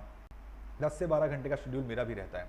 तो जैसे ही मैं अवेलेबल होता हूँ या बीच में मैं कोई ट्रैवल कर रहा हूँ, मैं उस वक्त फ्री हूँ, तो मैं डाउट का अप्लाई करता हूँ, ठीक है। चलिए, तो मैंने यहाँ तक की बातें बता दी, मैं एक बार दोबारा से रिवाइज करा रहा हूँ। ऑथराइज इश्यूड को लेकर टेंशन नहीं है। अगले पॉइंट है सब्सक्राइब कैपिटल को लेकर, जिसके 2 छोटे छोटे बेटे हैं। एक बेटा सब्सक्राइब एंड फुली पेड, एक बेटा subscribe but not fully paid. ये वो बेटा है जो पढ़ लिख चुका है और कमा भी रहा है, जो पढ़ लिख चुका है और कमा भी रहा है। ये वो बेटा है, या तो ये पढ़ा लिखा नहीं है या फिर ये पढ़ लिख कर भी कमाता नहीं है। अब आई होप आपको अच्छे से समझ में आ जाएगा। तो हमारे ये 2 जो बेटे हैं ना, ये वाला कौन है, पूरा पैसा मांगा पूरा पैसा मिला, पढ़ा लिखा बेटा, कमाता हुआ बेटा। और ये कैसा है जी, अनपढ़ बेटा या फिर पढ़ा लिखा पर कमाना कमाने वाला। तो ये आपके लिए subscribe but not fully paid में आ जाएगा। बात समझ में आती है क्या? इस बात से कोई डाउट तो अब नहीं है आपको? हो तो प्लीज़ भेजिएगा। अब मैं आपको दिखाता हूँ इनसे जुड़े हुए नोट्स जो आपको और बताने चाहिए। लीजिएगा, कुछ चेक करिएगा सब डिटेल यहाँ पर। आपको बनानी होगी reconciliation. Reconciliation should be made for opening and closing balance of share. मतलब सर, मतलब बेटा देखो, आप लोगों ने ना बीआरएस पढ़ा है, कैश बुक और पासबुक के बैलेंस में डिफरेंस हुआ करता था, तो आप डिफरेंस निकाल लिया करते थे। ऐसे ही ईयर की बिगिनिंग और ईयर के एंड में नंबर ऑफ शेयर्स में भी डिफरेंस हो सकता है। उन दोनों के डिफरेंस को भी कैलकुलेट करना पड़ेगा। कैसे सर? देखो, आपने या तो शेयर इशू किए होंगे या शेयर आपने बाय बैक किए होंगे, कैश कंसेशन में किए होंगे या नॉन कैश में किए होंगे, जैसे भी किए होंगे आपको बताने हैं। तो देखिए, ओपनिंग बैलेंस है प्लस इशू ऑफ शेयर जो पब्लिक इशू आया, फिर बोनस शेयर है, राइट शेयर है, बायबैक ऑफ इक्विटी शेयर है, फॉरफिटेड शेयर है, और ये क्लोजिंग बैलेंस बच गया। देखो, बोनस के आगे क्या लिखा होगा? Share issued to existing equity shareholder without consideration. दूसरा क्या लिखा है? Share issued to existing shareholder at concessional price. Sir ये कौन से होते हैं? ये राइट शेयर होते हैं। और उसके अलावा आपके पास जो राइट शेयर होता है 10 रुपए की फेस वैल्यू, मार्केट में 50 रुपए, लेकिन कितने का मिल रहा है? 30 रुपए का। That is less than the market price. Concessional का मतलब फेस वैल्यू से कम नहीं है, मार्केट प्राइस से कम है। राइट प्राइस का मतलब आपने मार्केट प्राइस से सस्ते में दिया, फेस वैल्यू से सस्ते में तो मैं दे ही नहीं सकता। ईसॉप अलाउड है, स्वेट इक्विटी शेयर अलाउड है आपके, तो वो आप सस्ते दे सकते हैं अपने फेस वैल्यू से नीचे, लेकिन आप पब्लिक को या अपने एग्जिस्टिंग शेयर होल्डर्स को ही सस्ते शेयर डिस्काउंट पे फेस वैल्यू से कम पे इशू नहीं कर सकते, मार्केट प्राइस से कम पे कर सकते हैं। चलिए, उसके अलावा सेकंड पॉइंट क्या है बेटा? पढ़ो, ये हमने ऑलरेडी डिस्कस कर लिया है। Whenever shares are issued for non cash consideration और without consideration, then all the details should be given under the head. कौन से हेड में देना पड़ेगा? Subscribed and fully paid up. And out of above, dash number of shares are issued for non-cash consideration or without consideration। इस तरह से करके circle में या फिर कॉमर्स के अंदर, ब्रैकेट के अंदर आपको बताना पड़ेगा। उसके अलावा if any share holder hold more than 5% share capital of the company, the details of share holder should be specified in notes. अगर कोई शेयर होल्डर 5% से ज़्यादा शेयर होल्ड करता है तो उसकी डिटेल देनी पड़ेगी। And shareholding held by promoters will also be specified in notes to account. Promoters के पास कितनी शेयर होल्डिंग है, कितनी चेंज आई, क्या परसेंटेज है, वो सब आपको बताना पड़ेगा। तो ये सब आपके थ्योरेटिकल नोट्स हैं, कंपनी लॉ में आप पढ़ते हैं इसके बारे में, लेकिन हमारी बैलेंस शीट में इसमें से जो काम की चीज़ें हैं वो है आपका पॉइंट नंबर 2, जो नॉन कैश वाला पॉइंट है, ये एग्जाम के लिए इंपॉर्टेंट है। बाकी तो इजी वाला पार्ट है, फॉर फ्यूचर वाला पॉइंट जो हमारा subscribe but not fully paid up में वहाँ कवर किया जाएगा। मैं आपके सामने एक क्वेश्चन दिखा रहा हूँ, ये देखिए, ये क्वेश्चन है आपके सामने पूरा का पूरा, एक बार देख लीजिए पूरा का पूरा क्वेश्चन, चेक कर लो, अच्छे से पढ़ लो।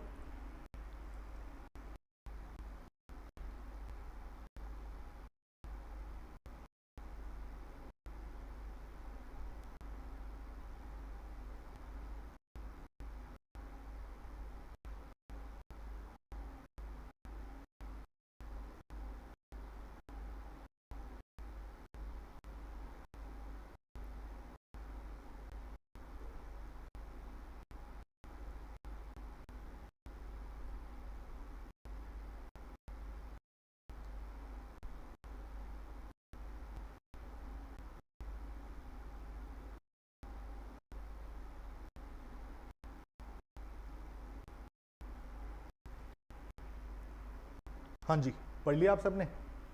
देखिए, आपके पास क्वेश्चन के अंदर 1 लाख शेयर है, एक शेयर 10 रुपए का है, application 2, allotment 2, first call 3, final call 3, और अब उसके बाद हमारे पास ब्लू वाला पार्ट की डिस्कशन कर रहा हूं मैं। ए 1000 शेयर के पैसे नहीं दिए फर्स्ट कॉल के, उसके बाद फाइनल कॉल के पैसे भी नहीं आए 2500, ए प्लस बी।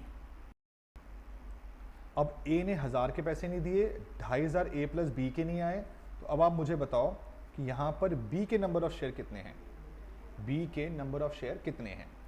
ए के 1000 हैं, ए और बी के मिलाकर 2500 हैं, तो इसका मतलब आपके नंबर ऑफ शेयर बी के लिए 1500 बनते हैं। कितने बनते हैं? 1500 बनते हैं। बात समझ में आ रही है? और अब चेक करिए, मैंने ए के कितने शेयर फॉरफिट करे हैं? 1000, और जो बी के शेयर 1500 बनते थे उसमें से मैंने फॉरफिट किए हैं 800। मतलब मैंने सारे फॉरफिट ही नहीं किए, हाँ बिल्कुल सारे फॉरफिट नहीं किए। मैंने ए के सारे फॉरफिट कर लिए, बी के सारे फॉरफिट नहीं किए। अच्छा, तो सर इसका मतलब बी के शेयर अभी भी कंपनी के पास है जिनके पैसे अब तक नहीं आए। हाँ बिल्कुल सही। अच्छा ठीक है, और क्या है सर? और ये है बेटा कि मैंने भाई इनमें से देखो री इशू भी कर दिए। री इशू मैंने कितने कर दिए? री इशू मैंने कर दिए, ये देखो री इशू मैंने कर दिए 8 पर share fully paid up. Fully paid up, fully paid up का मतलब फेस वैल्यू 10 रुपए लिखा हुआ, 10 रुपए लिखा रहने देते हैं। तो इसका मतलब सर ए के 1000 फॉरफिट पूरे, री इशू भी पूरे, परफेक्ट। बी के 1500, 800 फॉरफिट, री इशू 500। तो इसका मतलब 300 फॉरफिटेड से भी री इशू नहीं किए, बिल्कुल नहीं किए। अब आपको पहले यह बताना है कि कितने शेयर्स आपके लिए सब्सक्राइब्ड एंड फुली पेड हैं। सब्सक्राइब्ड एंड फुली पेड, जिन्होंने पूरा पैसा, जिनसे हमने पूरा पैसा मांगा और पूरा पैसा हमें मिल भी गया। पूरा पैसा मांगा, पूरा पैसा मिल भी गया, वो बताना है आपने। देख लीजिए आपके सामने है, एक बारी ध्यान से देखो। पूरा पैसा मांगा, पूरा पैसा मिला, चेक करो, ध्यान से देखो, फिर मैं डिस्कस करूंगा।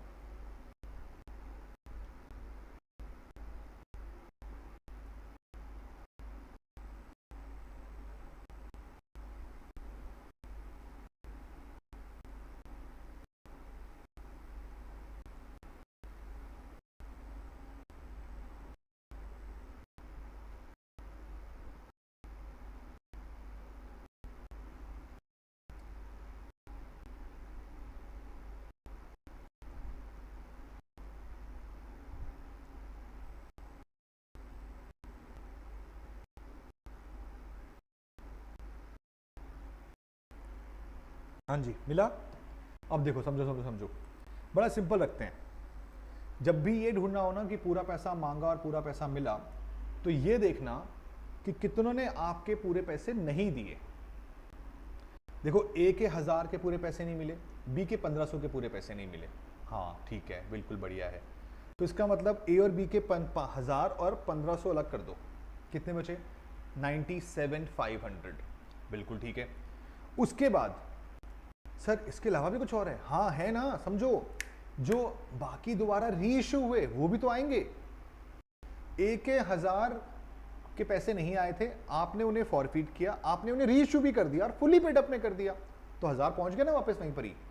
अच्छा, और बी के 1500 में से 800 फॉरफिट किए, 500 री इशू कर दिए, तो 500 फिर से वहीं पहुंच गया।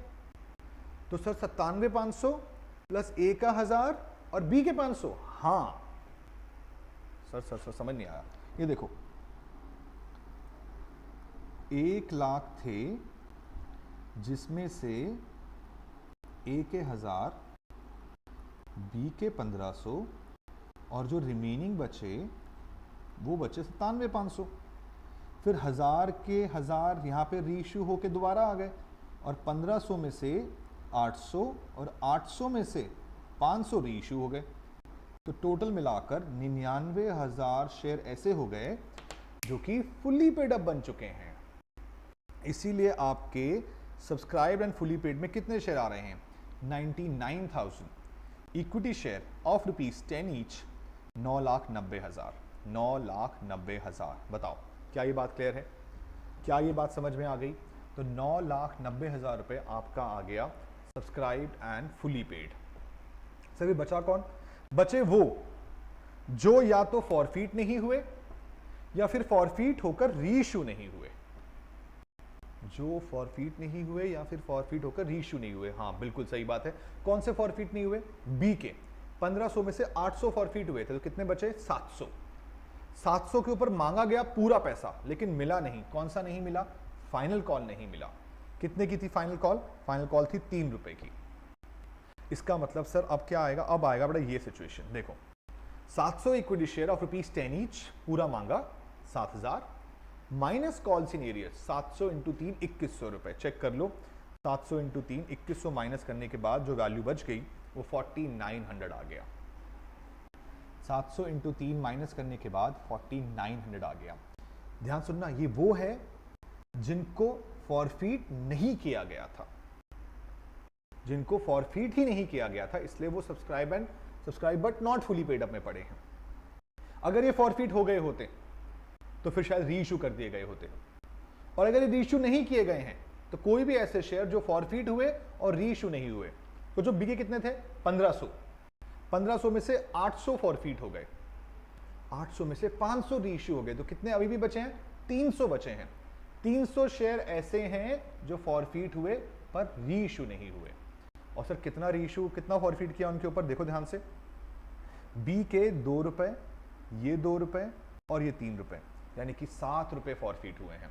तो आपके 300 शेयर्स पे 7 रुपए आपका आ जाएगा इधर, शेयर फॉरफीटेड अकाउंट। 300 शेयर 7 रुपए 2100 के हिसाब से टोटल मिलाकर आपका कैपिटल बन गया 990 ऊपर और ये 4900 और 2100, 9,97,000 रुपए आपका बन चुका है। क्या वो शेयर कैपिटल जो अब बैलेंस शीट में दिखाया जाएगा, और जो चार्ट में आपको बना के दिखा रहा था ना, वो ये रहा, देखो बिल्कुल इसी पैटर्न पे आप देख सकते हैं। तो 1 लाख शेयर, वही ए का 1000, बी का 1500, अदर वाले हो गए 97,500, 1500 के 1500 को हमने 1000 के हमने फॉरफीट करके रीइश्यू किया, जो 97,500 में जाके ऐड हो गए। बी के 1500 में से 800 को हमने फॉरफीट किया, 700 को हमने रीइश्यू फॉरफीट नहीं किया था, तो 700 subscribe but not fully paid up में चले गए, और 800 में से 500 को हमने फॉरफीट करके रीइश्यू कर दिया था, 300 को रीइश्यू नहीं किया था, तो वो ऊपर अलग से आ गए। बताओ क्या ये बात समझ में आती है? तो ये वाला पार्ट आप लोगों के लिए यहाँ तक हमने कंप्लीट किया। ये शेयर कैपिटल के नोट के रिगार्डिंग था, मैंने एक ही क्वेश्चन में डिटेल में डिस्कशन करने की कोशिश की है। ऑल्दो मैं आपको इसकी जर्नल एंट्री भी दिखा सकता हूँ कि हमने रीइश्यू कैसे किया, कैपिटल रिजर्व कैसे निकाला, ये सब बातें कैपिटल रिजर्व को लेकर भी पॉइंट बन सकता है। अब सोचिए आपने कितने शेयर रीइश्यू कर दिए, ए के 1000 शेयर और बी के 500 शेयर।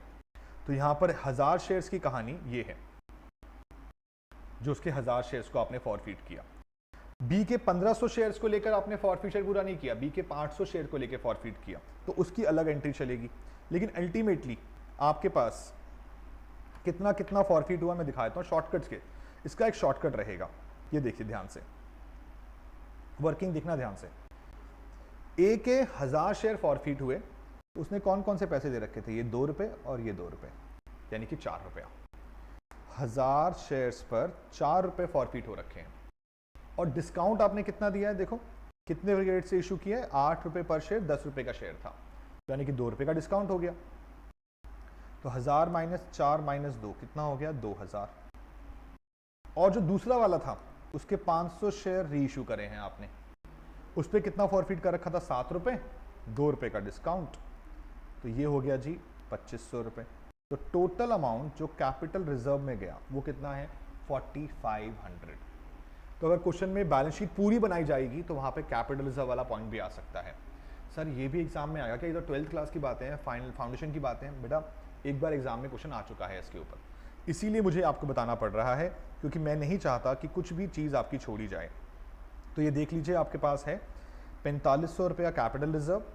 कैसे निकलता है ये, रीइश्यूड शेयर, अमाउंट फॉरफिटेड पर share minus discount on reissue पर शेयर। ये वाला शॉर्टकट रहेगा, हमारे पास जर्नल एंट्री करने के लिए नहीं आएंगी, इसके अंदर सिर्फ अमाउंट निकालने के लिए आएगा।